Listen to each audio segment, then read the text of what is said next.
Non, c'est faux, pas du tout. On passe beaucoup de temps en fait à conseiller les clients, à recevoir les cartons, à déballer les cartons, à faire de la caisse, à préparer les rencontres, à avoir des rendez-vous avec les représentants des maisons d'édition qui viennent nous vendre des livres. Et tout ça, ça prend du temps. Ça m'arrive de lire des livres pour mon métier, mais en dehors de mes heures de travail.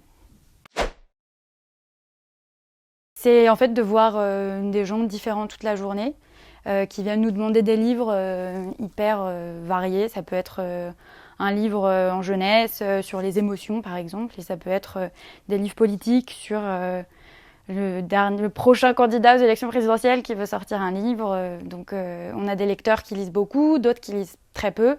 Donc c'est assez amusant de voir un peu tous les profils et de pouvoir conseiller du coup plein de choses différentes. Pas du tout.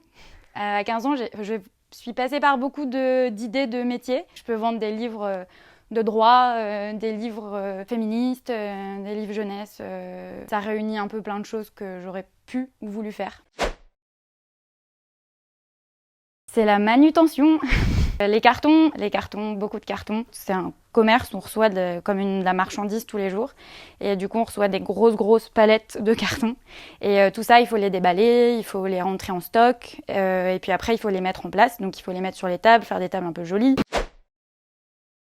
Ça nous arrive de faire des recherches bibliographiques pour des lecteurs et des lectrices qui viennent et qui nous demandent si on connaît des livres sur des sujets particuliers. Une fois, une dame est venue nous demander des livres sur la Corée du Sud.